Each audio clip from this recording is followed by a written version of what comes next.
volta com o Tudo de Bom Menino. Tá um forrozinho bom aqui, né? Menino bom demais. Olha, eu tô aqui só fazendo as fotos com a minha árvore de Natal, que eu estou amando. Mas antes de ir pra nossa árvore, eu quero dizer pra você que o primeiro dia de dezembro é o dia de luta contra a AIDS.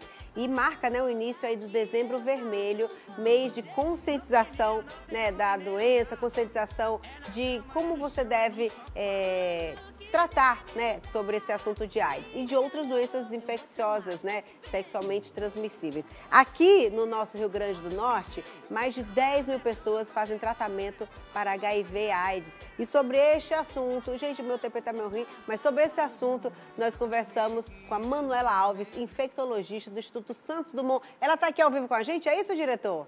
Ah, então vamos conversar com ela. O Rio Grande do Norte, de certa forma, no geral, ele acompanha um pouco a dinâmica do país. Infelizmente, ainda a gente vive a epidemia do HIV, né? Por mais que busquemos ao máximo diminuir o número de pessoas que se infectam. E como é que a gente consegue isso? Tentando conscientizar as pessoas do risco que elas correm se elas fazem sexo desprotegido, tentando diagnosticar o máximo de pessoas que têm já o vírus, porque na hora que eu faço o diagnóstico, eu inicio o tratamento, e quando uma pessoa está fazendo o tratamento do HIV adequado e muito regular, chega um momento que ele não transmite mais esse HIV por via sexual.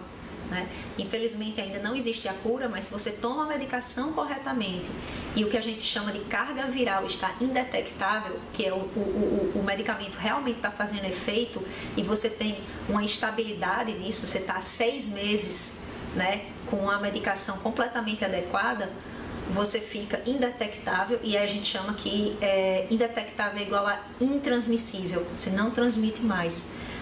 E para quem não sabia disso, então é sempre importante quem tem HIV e se trata, conversar isso com seu médico, para saber se ele já está, de certa maneira, intransmissível. Isso é super importante.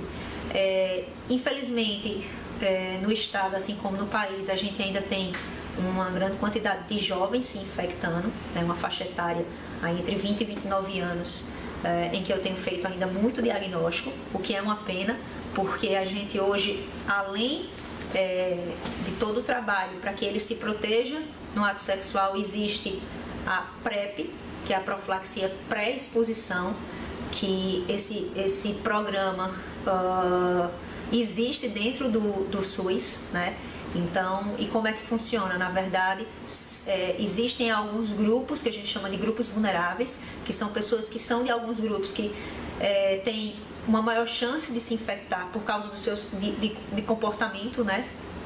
E aí esses grupos eles podem receber gratuitamente uma medicação que faz com que se reduza muito a chance dele se infectar com HIV num sexo desprotegido.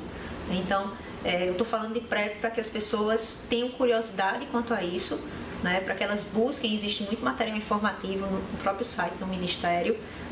Existe no Rio Grande do Norte um ambulatório de PrEP, que é feito no Hospital José Trigueiro. Então, se a pessoa tem interesse em conhecer, quer saber mais, também pode fazer o agendamento dessa consulta para tirar todas as dúvidas e ver se encaixa no uso de PrEP gratuita, né?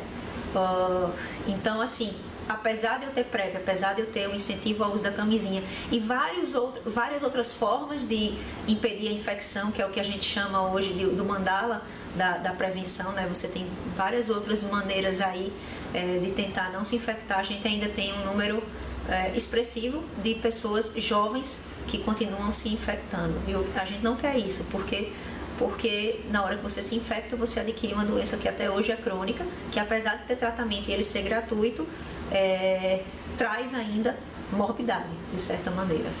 E o Rio Grande do Norte se comporta como o país também com uma grande quantidade ainda de gestantes diagnosticadas, né? Existe, de certa maneira, um aumento, mas é importante também ter em mente que o que é que acontece?